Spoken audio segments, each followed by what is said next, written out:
Hi.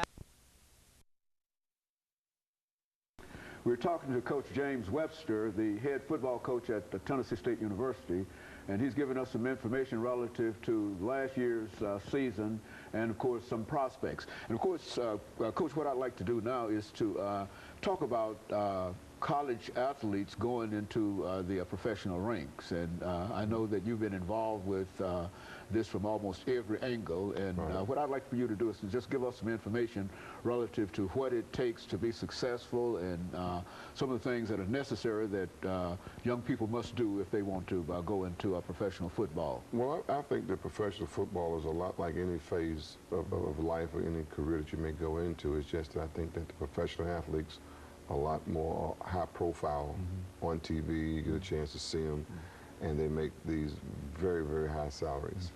With all that said, I tell my players all the time, you must understand, number one, everybody wants to be a millionaire.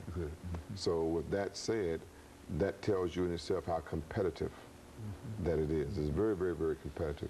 And there's also a funnel. Funnel meaning that when young men first start playing football, you got this many.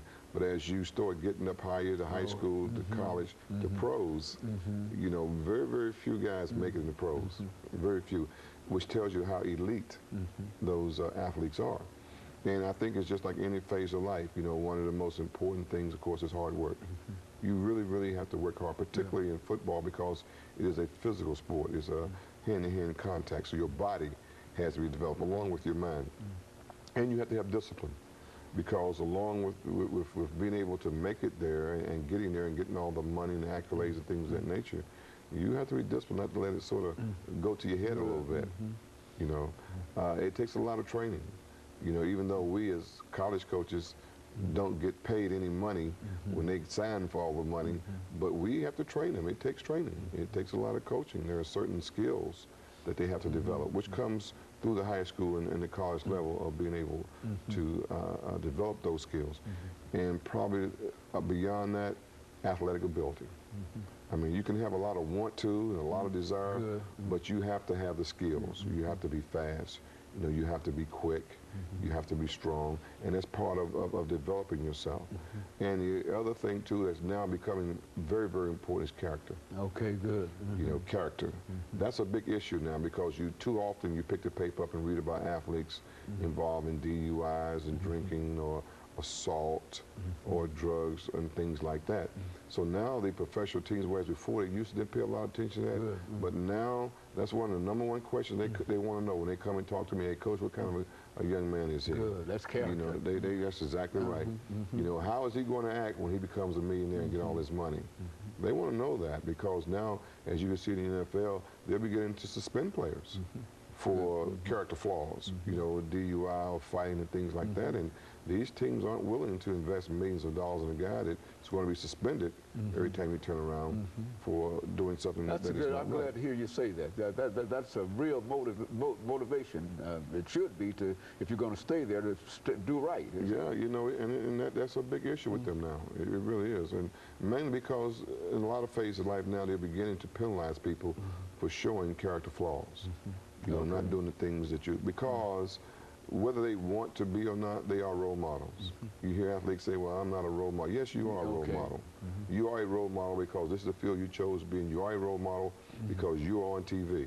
And these young people see you, and they all want to be like you. They see the athletes in the nice cars and nice homes and nice clothes. So whether these athletes want to be a role model or not, they are a role model. And they need to accept that, because all these young people, they look up to them, and they see them, and they want to be like them. So it's important that they take the character issues and make it a positive trait of their lives.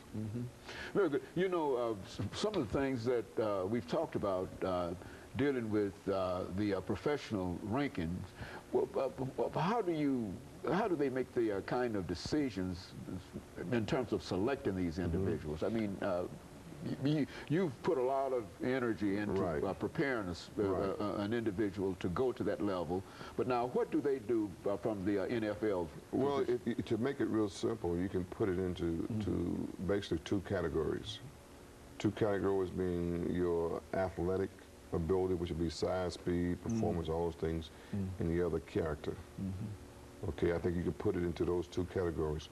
Number one, they're going to come in and watch tape on you and see how you perform on tape. They have what they call a combine where they invite the top prospects in the country to Indianapolis, where they test them, they run the 40 time, see how strong they are. They do drills in their areas. And the other thing they do is they drug test them. They drug test them to see if they have any illegal drugs. That's a serious, yes. They're concerned about that. Yes, That's of course. They drug test them, and then they also give them a test to test their intelligence for football. They also do a lot of investigating. You know, the NFL has a huge investigation type of arm. They have former FBI agents that do background checks. Okay, so you never would think of that as part of what they're doing, but they do big background checks. They want to check to see if you've ever been arrested or committed any crimes. That's big. So once they evaluate you from an athletic standpoint, you know, obviously if you're a quarterback, how well you throw the ball, if you're a receiver, how well you catch it, if you're a lineman, how big and strong you are, and that's the athletic part. They give you a grade. And then they come over to the character issue. You know, has this guy been convicted of anything, DUI, you know, and talk to the coaches like, you know, what kind of a guy is he? Is he, you know, cursing the coaches out? How does he get along with his teammates? How is he in the locker room? You know, things of that nature. And then there's the drug issue. You know, has this guy ever been tested positive for any drug, which we cannot give them any of that information and won't give them that information. But they, you know, if you've been out charged in the community. So once they get all that information together, then what they look at is need. You know, what position do we really need? We need a running back. So then they go back and see who's the highest rated running back or whatever it is, and that's how they go about selecting who they need to draft. And in the end, they have what they consider to be the best prospect. And in the end, they have what they consider to be the best prospect. And they're willing almost to pay almost as much money as possible in order to get them. They are, and that's why the young people need to understand. They do their homework. They really do. They check into everything. They want to know who your girlfriend is, your mom, your dad. It's that thorough, huh? Oh, it's very, very thorough. Let's look at it this way. Let's say you were going to give a young man $30 million. Okay. All right. Let's put it real simple. Say it. Right. Out of your pocket, you're going to give him $30 million. But what do you want to know about that person? I want to know what time they go to bed, what time they get up in the morning. I want to know what they eat and sleeping. I want to know everything. And also, they also want to know who do they associate with. You know, who's their entourage? That's important too. Who is he hanging out with? They want to know the information also. You know, Coach, over the last 3 minutes that we have here, let's talk about what the fans might expect this year from a Tennessee State University football program. Well, I think that we will lean on our defense a lot because we were the #1 defense in the OVC last year, and we returned most of our starters on defense. So our defense has got to step up. They really do have to step up. And part of your defense filters over to your special teams because most of your special team guys are defense. So it's important our defense to play well. I mentioned earlier that we lost 25, 26 seniors. We only returning about maybe 3 starters on offense. So it's a real young team. It's going to be a young team. We really have to rebuild our offense. And the success of our season will depend on how soon we gel. We've got good talent, we've got good players, but some of it will be young, and some of it will be some transfers coming in. So we've all got to get together and learn to play together. And of course, the other thing is to play of our quarterback. Antonio Hefner's been our starter for 3 years. Now all of a sudden he's gone, so we have a new starting quarterback for the first time in 3 years. And our quarterbacks have to step up and play well. And so you think that the prospects are real good for beginning teams? I'm excited. I'm excited about the prospects for the outcome of our season. We have a very difficult schedule, you know, which we've had ever since I've been here. But I think we do have the players to be able to play the schedule and be successful. It's just that, you know, our young men, they have to step up and they have to play hard and they have to play smart.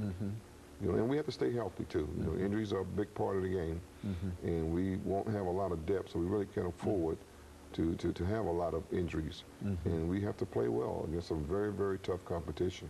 Now, you'll start off this season with the Merit Classic, will you not? Yes, against Alabama. Okay, well, what about your prospects in reference to that? Well, I feel real good. You know, I'm really excited about what we were able to do last year. For the first time, we were able to go down and beat Alabama at Alabama, which wasn't the John Murray Classic. And for the first time last year, we played Southern in the John Murray Classic, and we won. So we won it for the first time. I like the feeling, so we just need to continue playing well. And you're asking all your fans to continue to come out and to try to fill that stadium. Well, I tell you what, you know, I think that this team deserves the attention and support of the community to come out and support them, because it's great entertainment, a dollar well spent. Good, very good. And of course, let me thank you for bringing that excellent information to us this morning. Certainly. And I'm sure that the fans will be out supporting Tennessee State University's football program, as they have always supported that program, and especially building up on what you had last year. And of course, let me encourage our audience to tune in again next week for another informative edition of Comments. Thank you and good morning.